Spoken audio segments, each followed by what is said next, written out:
शाइस्ता पर शिकंजा कसने के लिए पुलिस और एसटीएफ दोनों लगातार दबिश दे रही हैं। यूपी से लेकर महाराष्ट्र तक शाइस्ता की तलाश अब जारी है।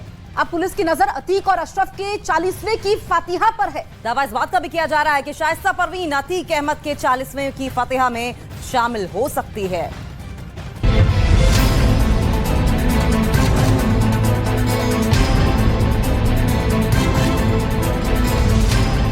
प्रयागराज की गलियों में आजकल एक ही चर्चा है और वो ये कि अतीक अहमद के माफिया राज का अंत हो चुका है। अतीक के काले कारनामों की वजह से उसका परिवार दर दर भटक रहा है और जिस दबंगई के दम पर अतीक का परिवार पूरे इलाके में दहशत फैलाता था, वो छिपता छिपाता फिर रहा है। आलम यह है कि अशरफ और अतीक अहमद के 40वें फातिमा में शामिल होने वाला परिवार का एक सदस्य नहीं है।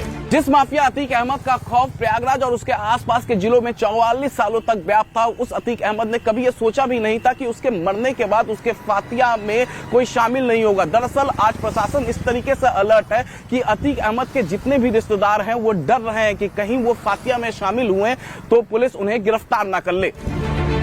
माफियागिरी करते हुए अतीक ने कभी ये सोचा भी नहीं होगा कि जिस प्रयागराज में उसका डंका बजता था, उसकी मौत के बाद आज उसकी फातिहा तक में शामिल होने वाला कोई नहीं होगा। वो इसलिए क्योंकि अतीक अहमद के परिवार में इस वक्त उसकी पत्नी शाइस्ता परवीन, बेटे अली और उमर समेत 2 नाबालिग बेटे हैं, लेकिन कोई ऐसा नहीं जो उसके 40वें फातिहा में शरीक हो सके। वो इसलिए क्योंकि उमेश पाल हत्याकांड के बाद से शाइस्ता परवीन फरार है।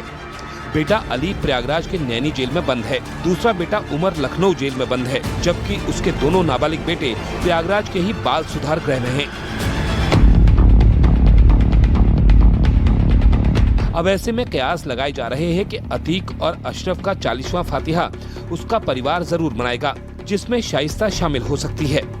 दरअसल इस्लाम धर्म में मौत के 40 दिन बाद आत्मा की शांति के लिए 40वें की फातिहा होती है, जिसमें परिवार के शख्स मरने वाले के लिए दुआएं करते हैं। लेकिन अतीक के लिए इस वक्त दुआ करने वाला कोई नहीं, न पत्नी, न बेटा, न भाई।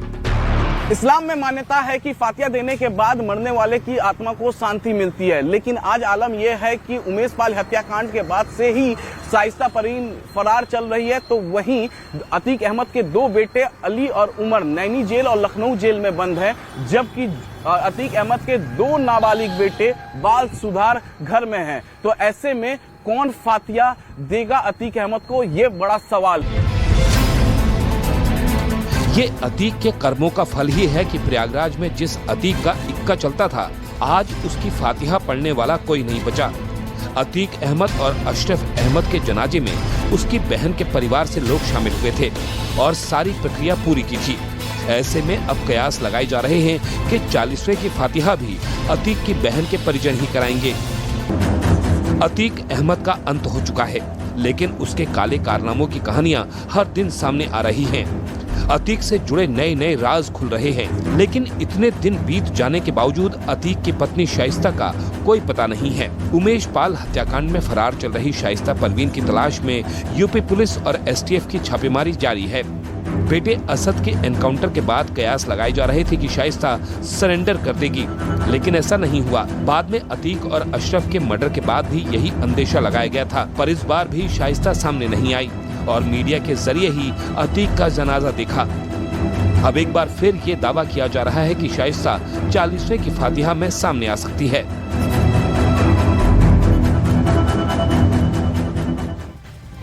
और इसी खबर पर और ज्यादा जानकारी के लिए हम रुक कर लेंगे। हमारे सहयोगी अमित सिंह लखनऊ से लाइव जुड़ गए हैं। अमित, अतीक का 40वां, क्या ये एक मौका हो सकता है पुलिस के लिए शाइस्ता को शिकंजे में लेने का, और कौन कौन शामिल हो रहा है इसमें? देखिए, फिलहाल जिस तरीके से कयास लगाए जा रहे थे कि शाइस्ता हो सकती है कि शामिल हो जाए 40वें की फातिहा में, लेकिन इसके जो गुंजाइश है वो बहुत कम है, क्योंकि जब उसके जिगर का टुकड़ा, शाइस्ता का जिगर का टुकड़ा असद का एनकाउंटर हुआ तो असद को आखिरी बार दीदार करने के लिए शाइस्ता नहीं आई।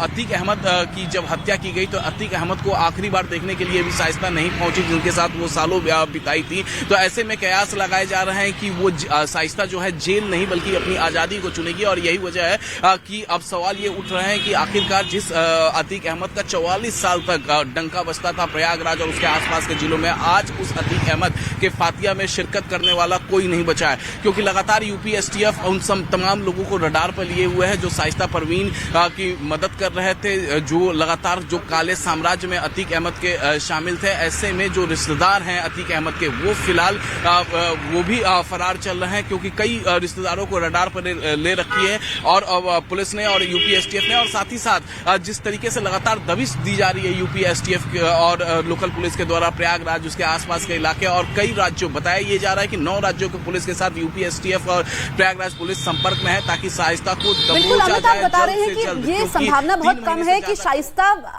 अतीक अहमद के फातिहा में शामिल हो। हम आपसे जानकारी लेंगे, आप बने रहिए हमारे साथ। तो लगातार अब इसमें यह है कि जो अतीक अहमद का फातिहा है उसमें कौन कौन लोग शामिल होगा, इस पर भी पुलिस की नजर रहेगी। हालांकि करीबी लोगों के शामिल होने की आशंका नहीं जताई जा रही है, शाइस्ता भी जहां तक उम्मीद जताई जा रही है कि शामिल नहीं होगी। लेकिन बात इस वक्त की एक और बड़ी खबर की कर लेंगे। उमेश पाल हत्या मामले में अतीक अहमद के परिवार की मुश्किलें बढ़ती हुई दिखाई दे रही है। मामले में आज पुलिस चार्जशीट भी दाखिल कर सकती है। अतीक, अशरफ, शाइस्ता समेत 8 लोगों को पुलिस ने आरोपी बनाया है। तो इस वक्त की सबसे बड़ी खबर हम आपको बता रहे हैं, उमेश पाल हत्या मामले में अतीक अहमद के परिवार की मुश्किलें बढ़ सकती है। मामले में आज पुलिस चार्जशीट दाखिल कर सकती है। और आपको यह भी बताते चलें कि अतीक, अशरफ, शाइस्ता समेत 8 लोगों को पुलिस ने पूरे मामले में आरोपी बनाया है और इसी को लेकर आज ये चार्जशीट दाखिल कर सकती है। 24 फरवरी को हुई थी उमेश पाल की हत्या और उसकी बाद से ही पूरा ये प्रोसेस चला और अब उमेश पाल केस से जुड़ी ये बड़ी खबर सामने आ रही है कि अतीक अहमद, अशरफ और तमाम जो परिवारगण हैं उनके खिलाफ चार्जशीट दाखिल हो सकती है। अमित, हमारे सहयोगी लगातार हमारे साथ बने हुए हैं। अमित, अशरफ, अतीक मारा जाता है, असद का एनकाउंटर होता है, लेकिन अब जो पुलिस उमेश पाल मामले में चार्जशीट दाखिल कर सकती है, लेकिन पूरे परिवार की मुश्किलें बढ़ती हुई नजर आ रही है। चौतरफा घिर चुका है परिवार।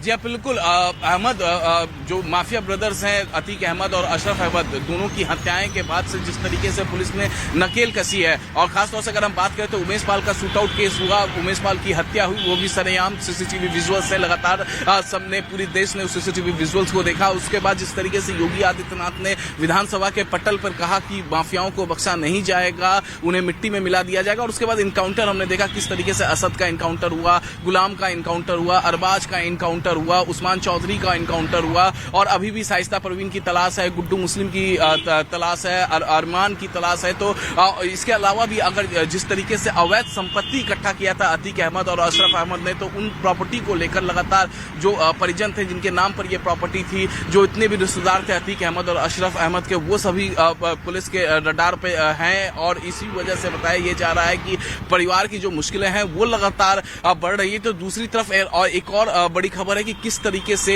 अशरफ अहमद, जो कि अतीक अहमद का छोटा भाई, उसके साला सद्दाम और जैद मास्टर दोनों किस तरीके से आरिफ एमबीए के साथ दुबई की प्रॉपर्टी, अतीक अहमद की जो काले कमाई की, जो उसने दुबई में लगाया था, फ्लैट खरीदा था, कई कारोबारों में इन्वेस्टमेंट किया था, उसके लिए जिस तरीके से आपस में द्वंद्व चल रहा है। जहां एक तरफ कानूनी शिकंजे में पूरा का पूरा परिवार घिरता चला जा रहा है, वहीं परिवार के लोगों में अतीक अहमद की प्रॉपर्टी के लिए ही मारकाट मची हुई है।